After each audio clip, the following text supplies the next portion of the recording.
Once upon a midnight dream, while I pondered weak and weary over many a quaint and curious volume of forgotten lore. While I nodded, nearly napping, suddenly there came a tapping as of someone gently rapping at my chamber door. 'Tis some visitors I murdered, tapping at my chamber door. Only this and nothing more. Distinctly I remember, it was in the bleak December, when each separate dying ember wrote his ghost upon the floor. Eagerly I wished the morrow, vainly I had sought the sorrow. From the book secrets of sorrow, sorrow from the lost Lenore, from the rare and radiant maiden, who the angels name them nor, nameless here forevermore. And the silk and sad uncertain, rustling of each purple current, thrilled me, filled me with fantastic terrors never felt before. So the still the beating of my heart repeating, 'tis some visitors entreating entrance at my chamber door. Some like visitors entreating entrance at my chamber door. This it is, and nothing more. Presently my soul grew stronger, hesitating there no longer. Sir, said I, Madame, your forgiveness I implore. But the fact that you came napping, and so insanely you came tapping, faintly you came tapping at my chamber door. But the fact that I opened the door, it was darkness and nothing more. Deep into the darkness, peering, long I stood there, wondering, fearing, doubting, dreaming dreams no mortal ever dared to dream before. But the silence was so broken, and the stillness gave no token, and the only word spoken was the whispered word, "Hello." This I whispered, and I can murmur back the word, Lenore. Merely this and nothing more. Back into the chamber turned, all my soul within me burning. Soon again I heard tapping louder than before. Surely, said I, surely there is something on my window lattice. Let me see then what the rat is, and this mystery explore. Let my heart be still a moment, and this mystery explore. 'Tis the wind, and nothing more. And here flock the shutter, when with many a flirt and flutter, and there stepped a stately raven from the sunny days of yore. Not the least of vision meant he, not a mean stop or stay he, but with a mane of lord lady, perched above my chamber door. Perched above a bust of Pallas just above my chamber door. Perched and sat and nothing more. Then this heavenly bird beguiling my sad fancy into smiling.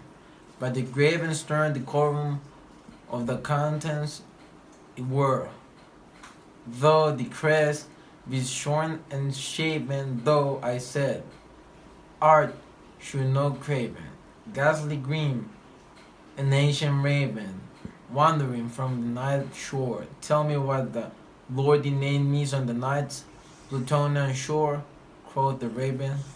Never Much I marvel this ungainly fowl to hear discourse so plainly. Though its answer little meaning, little relevancy, for we cannot help agreeing that no living human being ever yet was blessed with seeing his bird above the chamber door. Bird or beast upon the sculpture bust above his chamber door, with such name as nevermore. But the raven, sitting lonely on a placid bust, spoke only that one word, as if his soul in that one word he did outpour. Nothing farther than he uttered, not a feather than he fluttered. Till I scarcely more than muttered, other friends have flown before. On the morrow he will leave me, as my hopes have flown before. Then the bird said, nevermore. At the stillness broken by reply, so apply spoken.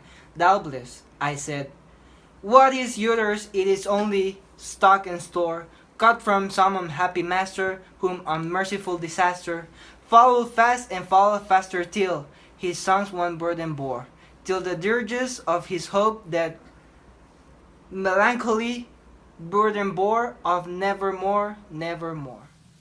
But the raven still beguiling all my fancy into smiling, straight I will a cushion sit in front of a bird and bust and door.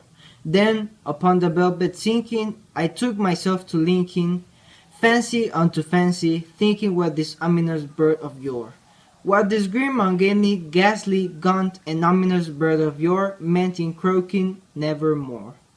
This I sat engaged in guessing, but no syllable expressing. To the fowl whose fairy eyes now burn into my bosom's core, this and more I sat divining, with my head at ease reclining, on the cushion's velvet lining that the lamplight gloated o'er.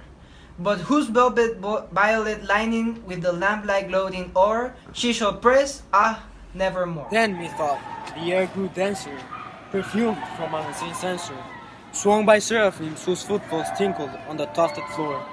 Wretch, I cried, thy God hath lent thee, by these angels he hath sent thee. Respite, respite and nepenthe from thy memories of Lenore. Quaff this kind nepenthe, and forget this lost Lenore.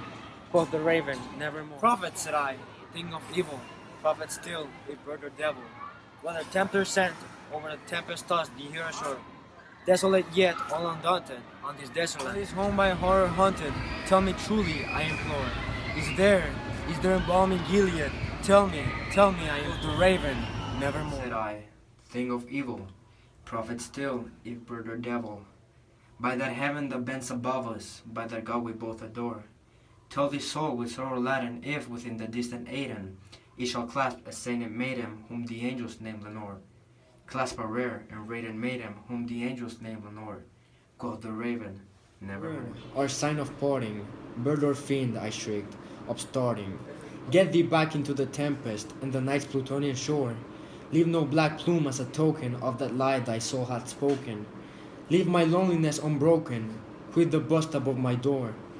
Take thy beak from out of my heart, and take thy form from off my door. Quoth the raven, nevermore. Raven, never flitting, still is sitting on the pally bust of Pallas, just above my chamber door, and his eyes have all the seeming of a demon's that is dreaming, and the lamplight o'er him streaming throws his shadow on the floor, and my soul from out that shadow that lies floating on the floor shall be lifted nevermore.